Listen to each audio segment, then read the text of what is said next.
America के राष्ट्रपति Donald Trump पिछले कई महीनों से ईरान को लेकर बयानबाजी कर रहे हैं।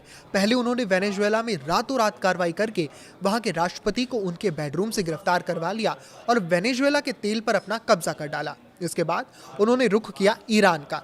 हालांकि उनका ये दांव इतना आसान नहीं था।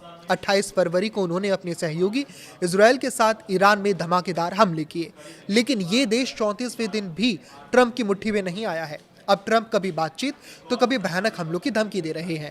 वहीं ईरान ने भी जवाब दिया है कि वो ये सब और नहीं सहने वाला।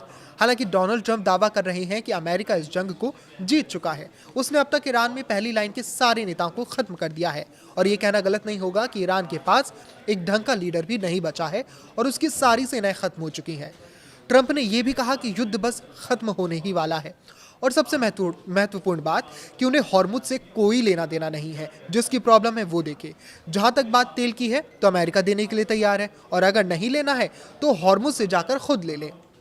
तो इस तरह की बयानबाजी आई है ट्रंप की ओर से। ये लापरवाही दर्शाती है कि आपने जिस युद्ध को शुरू किया अब आप उससे अपने पैर खींच रहे हैं और जो परिणाम है वो दुनिया पर थोप रहे हैं, जो कि दुनिया ने शुरू भी नहीं किया। इस बीच ये भी जानना जरूरी है कि आखिर इस जंग में अब तक क्या क्या हुआ।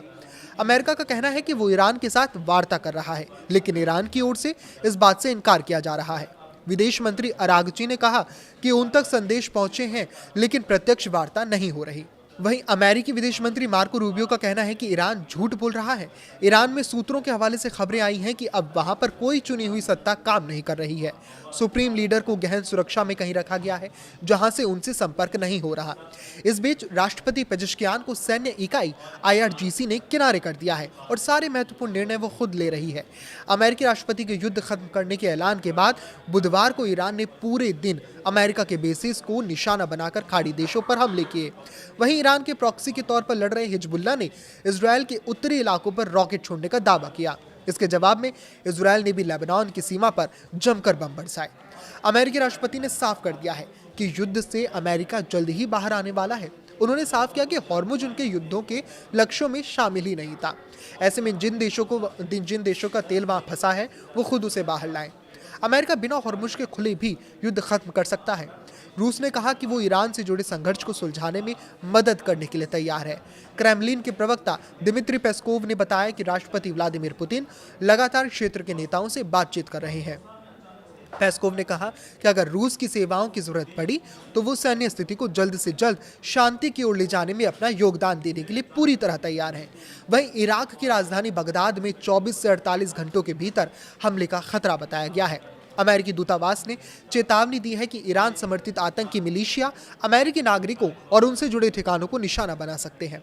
इन संभावित हमलों में होटल, एयरपोर्ट, दूतावास, कंपनियां और यूनिवर्सिटी और ऊर्जा से जुड़े जितने भी ठिकाने हैं वो सब शामिल हो सकते हैं। साथ ही अपहरण का भी खतरा बताया गया है। अमेरिकी प्रशासन ने साफ कहा है कि इराक में मौजूद सभी अमेरिकी नागरिक तुरंत देश छोड़ दें और किसी भी हालत में यात्रा न करें। सुरक्षा हालात इतने खराब हैं कि अमेरिकी दूतावास और एयरबिल स्थित कॉन्सुलेट के पास जाने से भी मना किया गया है, क्योंकि वहां रॉकेट, ड्रोन और मोर्टार हमलों का खतरा बना हुआ है। इराक सरकार भी इन हमलों को रोक पाने में पूरी तरह सक्षम नहीं दिखाई दे रही है, इसीलिए खतरा और भी बढ़ गया है। ऐसे में डोनाल्ड ट्रंप ने अपने संबोधन में मोस्ट अवेटेड मुद्दे स्ट्रेट ऑफ हॉर्मुज के खुलने पर कोई बड़ा ऐलान नहीं किया, बल्कि उन्होंने यहां फंसे हुए देश को एक सलाह दी है। ट्रंप ने कहा कि जंग खत्म होने का इंतजार करें, हॉर्मुज खुद ही खुल जाएगा और तेल खरीदना है तो अमेरिका से खरीदा जा सकता है। बहरहाल ये मुद्दा फिलहाल काफ़ी लंबा चलने वाला है। इस पर आपकी क्या राय है हमें कमेंट करके ज़रूर बताएं। लाइक करें, शेयर करें और इसी तरह जुड़े रहें। नमस्कार।